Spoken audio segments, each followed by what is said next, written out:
అత్యుత్తమ ప్లేస్మెంట్స్ తో ఎంఎన్సీ కంపెనీలలో ఉద్యోగమే లక్ష్యమా? ఇంజనీరింగ్ చదవాలనే మీ పిల్లల కలని కేజీ రెడ్డి కాలేజ్ తో నిజం చేసుకోండి. నమస్తే, welcome to I dream inside politics with Kavitha.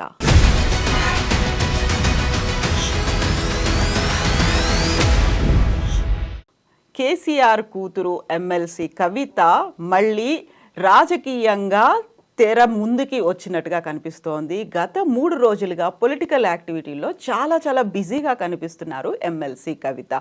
So BRS social మీడియాను చూసినా, కవిత అభిమానుల దగ్గర నుంచి చూసినా షీ ఈజ్ బ్యాక్ అనేటువంటి మాటలు వినిపిస్తున్నాయి. కవిత నెక్స్ట్ స్టెప్ ఎలా ఉండబోతోంది, ఏం జరగబోతుంది? మనతో పాటుగా ఉన్నారు పొలిటికల్ అనలిస్ట్ ప్రకాష్ గారు.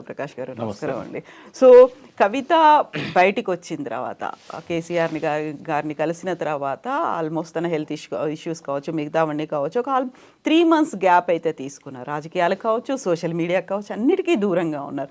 సడన్గా అదానీ ఇష్యూ వచ్చిన తర్వాత తను ట్వీట్ చేశారు. ఆ తర్వాత బీసీ కమిషన్కి ఒక కంప్రహెన్సివ్ రిపోర్ట్ ఇస్తాము అంటూ తెలంగాణ జాగృతి తరఫున వివిధ సంఘాలతో సమావేశమయ్యారు.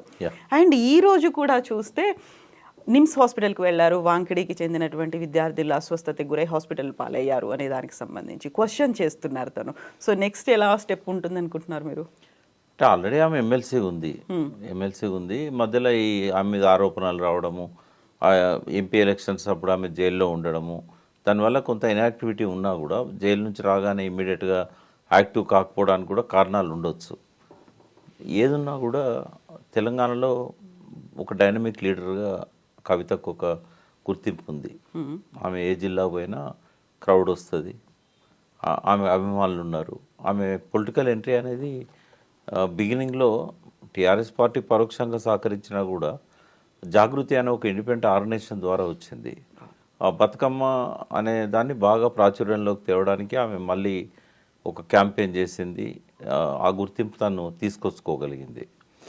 బతుకమ్మ వల్ల తన గుర్తింపు వచ్చిందని చెప్పొచ్చు. తెలంగాణ అనేదాన్ని బతుకమ్మకు జోడించి ఒక ఉద్యమ రూపంగా బతుకమ్మను ఒక ప్రతీకగా అందరినీ ఏకం చేయడము, ఆ ఫెస్టివల్ చాలా పెద్ద ఎత్తున జరుపుకోవడానికి ఆమె సహకరించడం, ఇక్కడే కాకుండా విదేశాలలో కూడా ప్రతి బతుకమ్మకు ఏదో ఒక దేశానికి పోయి ఆమె అక్కడ కూడా తెలుగు వాళ్ళను, పర్టికులర్గా తెలంగాణ వాళ్ళను ఒకటి చేయడము, జాగృతి శాఖలను ఏర్పాటు చేసింది.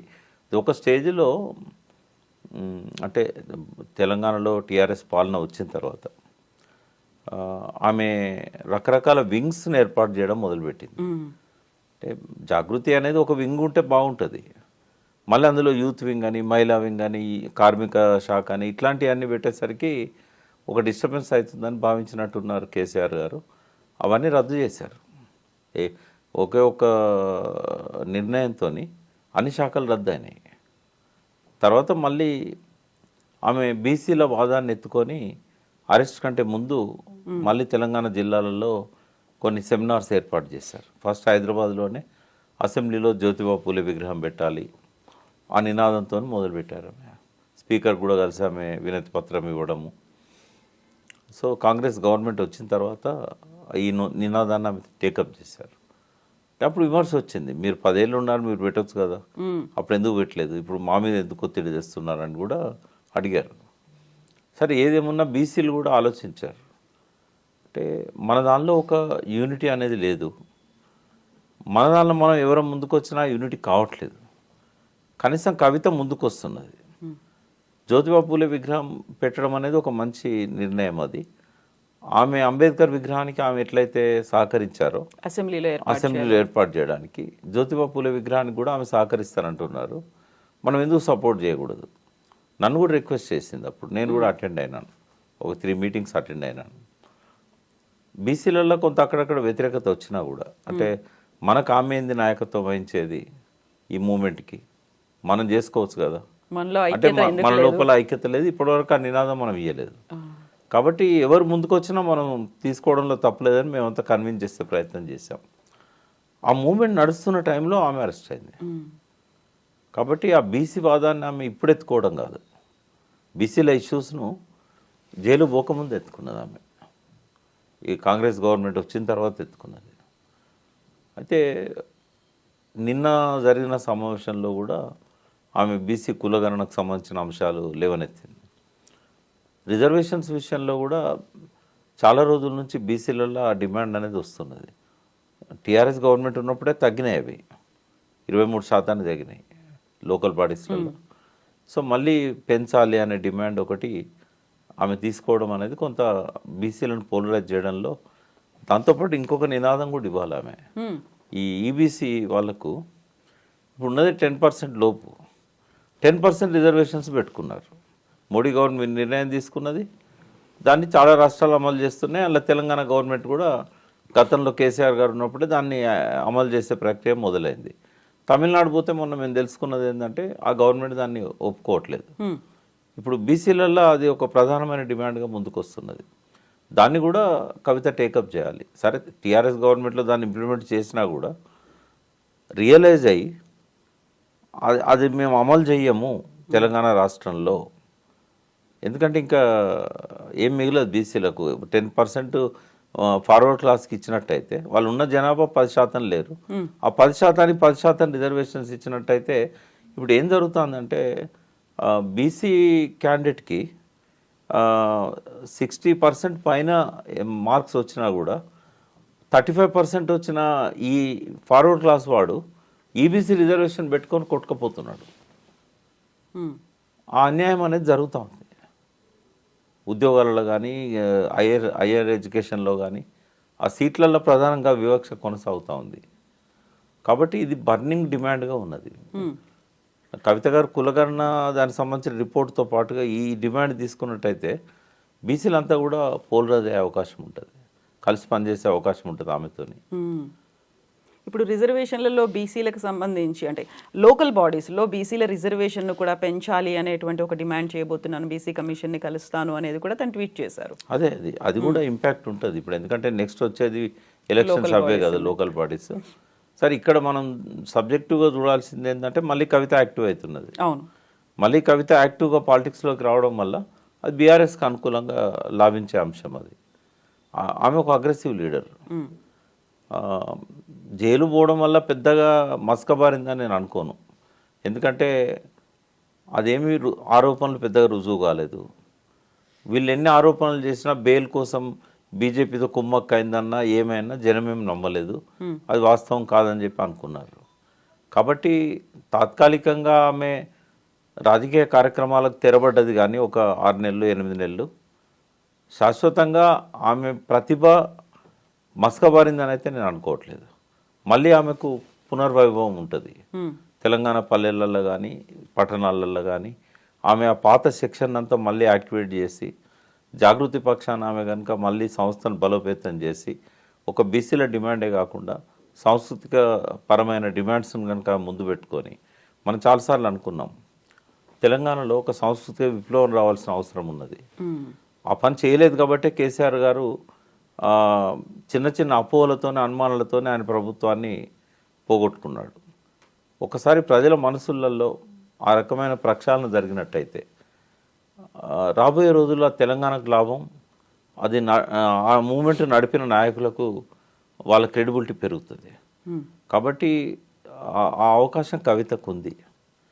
తెలంగాణలో కొన్ని ఇష్యూస్ని ఐడెంటిఫై చేసి ఒక సాంస్కృతిక విప్లవానికి ఆమె శ్రీకారం చుట్టినట్టయితే ఒక గొప్ప నాయకురాలుగా ఆమెకు భవిష్యత్తు ఉంటుంది. అయితే తనతో ఇన్ని సంవత్సరాల అనుబంధం 2007 నుంచి జాగృతితో అంటిపెట్టుకొని ఉన్న చాలామంది ఇంటలెక్చువల్స్ ఉన్నారు. వాళ్ళని మళ్ళీ గ్యాదర్ చేసి అసలు తెలంగాణ ప్రజలల్లో ఆ మానసిక చైతన్యాన్ని పెంచడానికి ఏ అంశాల మీద పనిచేయాలి. కులం అనేది ఒక అంశం, చాలా అంశాలు ఉన్నాయి. మహిళలకు సంబంధించిన అంశాలు కూడా చాలా ఉంటాయి సాంస్కృతిక పరమైనవి. సో పండుగలకు ఇప్పుడు మళ్ళీ దాన్ని ఏదో ఐకాన్ లాగా బతుకమ్మలు ఇట్లాంటివి చేసే అవకాశం లేదు. కానీ సాంస్కృతిక పరమైన ఇష్యూస్ ఇంకా చాలా ఉన్నాయి. మన తెలంగాణ సంస్కృతిలో ఉన్న కొన్ని మంచి లక్షణాలను బయటికి తీసే అవకాశాలు ఉన్నాయి. ఇవన్నీ కనుక ఆమె చేయగలిగితే మళ్ళీ ఒక గొప్ప పునర్వైభవాన్ని ఆమె తీసుకురాగలుగుతారు. జాగృతిని ఇంకో పాటలో ఆమె సక్సెస్ఫుల్గా మళ్ళీ రీలాంచ్ చేయగలుగుతారు. అప్పుడేమో బతుకమ్మతో జాగృతి ప్రజల మనసుల్లోకి వచ్చింది. ఇప్పుడు ఆ సాంస్కృతిక చైతన్యాన్ని ఇచ్చే విధంగా ఏది అవసరం ప్రజలకు. ఫర్ ఎగ్జాంపుల్ నేను కొన్ని చెప్తాను మీకు. ఇప్పుడు మూఢనమ్మకాలు ఇంకా గ్రామాలలో ఉన్నాయి. ఆ మూఢనమ్మకాలు తగ్గుతాయి అనుకున్నాం. ఎడ్యుకేషన్ పెరుగుతున్నా కూడా మూఢనమ్మకాలు కూడా పెరుగుతున్నాయి. చదువుకున్నవాడు కూడా ఆ నమ్మకాలను అట్లే అంటిపెట్టుకుంటున్నాడు. చదువుతో విజ్ఞానంతో పోవాలి కదా, పోవడం లేదు. అవి ఇప్పటికి మంత్రగత్తెలు అని చెప్పి దాడులు చేయడము, అనుమానాలు పడడం, అపోహలు పడడం, వైద్యాన్ని పక్కకు పెట్టి నాటు మందులకు ఇట్లాంటి వాటికి ప్రాణాలను బలి చేసుకోవడము, ఆరోగ్యపరమైన సమస్యలు, మానసికపరమైన సమస్యలు, సైకలాజికల్ ఇష్యూస్, ఇట్లాంటివన్నీ కూడా. తర్వాత మానవ సంబంధాల కంటే ఆర్థిక సంబంధాలకు ఎక్కువ విలువ ఇచ్చే పరిస్థితి. అది తెలంగాణ కల్చరే కాదు అది, బట్ అది పక్క ప్రాంతాల నుంచి వచ్చిందో ఏమో కానీ అది ఇప్పుడు తెలంగాణలో అది పెరుగుతూ ఉంది. తర్వాత స్త్రీని గౌరవించే సంస్కృతి, భారతీయ సంస్కృతిని పునరుద్ధరిస్తున్న ఆర్ఎస్ఎస్ కానీ మోడీ కానీ చేయలేని పనులు అవి. తర్వాత ఇవాళ వస్తున్న ప్రత్యామ్నాయ సంస్కృతి ఏదైతే స్టార్ కల్చర్ ఉందో, ఈ కల్చర్కి అగెనిస్ట్గా విద్యార్థులను చిన్న వయసులో ఉన్న పిల్లల దగ్గర నుంచి పెద్దవాళ్ళ దాకా ఒక ప్రత్యామ్నాయ సంస్కృతి పేరుతోని విష సంస్కృతి మన మీద ఎట్లయితే ప్రతిరోజు సెల్ ఫోన్ల ద్వారా కానీ ఈ శాటిలైట్ ఛానళ్ళ ద్వారా కానీ మన మీద విశృంఖలంగా దాడి చేస్తున్నదో దానికి వ్యతిరేకమైన పోరాటంతో అది పోద్దని నేను అన్నాను. కానీ ఒక భావజాల వ్యాప్తి జరగాల్సిన అవసరం ఉంది, మళ్ళీ జాగృతం చేయాల్సిన అవసరం ఉన్నది. అంటే జయశంకర్ గారు ఒక చనిపోయే ముందు ఒకసారి డిస్కషన్లో నాతో అన్నారు, ఈ కవిత ఎక్కువ పాలిటిక్స్ మీద కాకుండా ఇటువైపు దృష్టి పెడితే బాగుంటుంది. ఎట్లయితే ఆమె జాగృతి పేరుతోని బతుకమ్మ ఇట్లాంటి ఐకాన్స్ని తీసుకొచ్చి ఉద్యమాన్ని జోడించిందో, తెలంగాణ వచ్చిన తర్వాత కూడా ఈ కృషి కొనసాగాల. షీఈ్ ద రైట్ పర్సన్ అని చెప్పాడు ఆయన. నేను రాశాను కూడా ఆర్టికల్ అప్పుడు, ఆయన చనిపోయినప్పుడు. తెలంగాణ రాలేపటికి 2011లో కవిత గురించి రాశారు, ఆయన చెప్పింది రాశాను నేను. అంటే ఆ వైపుగా కవితను ఎదగాలని కోరుకుంటున్నాం. అట్లాంటి ఇష్యూస్ తీసుకొని ఆమె ఒక ఐకాన్ లాగా డెవలప్ కావాలి. తండ్రి తాడు బిడ్డగా రాజకీయాలలో ఏం మాట్లాడినా కూడా ఆమె విలువ అనేది ఒక స్టేజ్కి వచ్చి అక్కడ ఆగిపోతుంది. బట్ ఈ పని చేస్తే తండ్రి కంటే ఎక్కువగా ఎదిగే అవకాశం ఆమెకు వస్తుంది. ఈ మంత్రి పదవులు, ముఖ్యమంత్రి పదవుల మీద ఆశలు పక్కకు పెట్టి అది కాదు టార్గెట్, అది అట్లా చేయకూడదు. ఇప్పుడు ఒక రోల్ కావాలి. ఆమె కొంత దూరం అందులో ప్రయాణం చేసింది కాబట్టి షీఈ్ ద రైట్ పర్సన్. ఇంకా అందరిలాగా కొట్టుకపోవడం కాదు. ఎంతమంది ముఖ్యమంత్రులను ఈ ప్రజలు గుర్తుపెట్టుకుంటారమ్మా? ఆంధ్రప్రదేశ్ సమైక్య రాష్ట్రంలో ఎంతోమంది ముఖ్యమంత్రులు పరిపాలన చేశారు. ఇప్పుడు అడిగితే ఎవరినన్నా పేరు అడిగితే గుర్తుపెట్టుకునే పరిస్థితి ఉందా? ఇవాళ కావాల్సిన ముఖ్యమంత్రులు కాదు, సంఘ సంస్కర్తలు కావాలి. ఈ సమాజంలో ఉన్న రుగ్మతలను పోగొట్టి ప్రజల లోపల మానసిక చైతన్యాన్ని, భావజాల వ్యాప్తిని తీసుకుపోగలిగే వాళ్ళు కావాలి. 4 కాలాల పాటు ఆమె తెలంగాణ చరిత్రలో మిగిలిపోతుంది. వాళ్ళ కుటుంబం నుంచి ఎవరు ముఖ్యమంత్రి అయినా పరగబడేది ఏముంటుంది? కేసీఆర్ కంటే పెద్ద ముఖ్యమంత్రి అయితే వాళ్ళ కుటుంబం నుంచి రారు కదా. కాబట్టి ఆ పదవుల కంటే కూడా సంస్కృతి మీద, సాంస్కృతిక పునర్వైభవం కోసం, సాంస్కృతిక పునర్జీవనం కోసం, తెలంగాణ కల్చర్లో ఉన్న మంచిని పైకి లేపి ఇప్పుడైతే దాడి చేస్తున్న విషయ సంస్కృతికి వ్యతిరేకంగా జాగృతిని పెంచుకుంటే బాగుంటుంది తప్ప కేవలం పొలిటికల్ ఇష్యూస్, కులగణన అనేది పొలిటికల్ ఇష్యూ, వాటికి పరిమితం కావద్దని ఆమెకు నేను మీ ద్వారా విజ్ఞప్తి చేస్తాను. ఎస్ ప్రకాష్ గారు, థ్యాంక్ యూ సో మచ్ అండి. Thank you.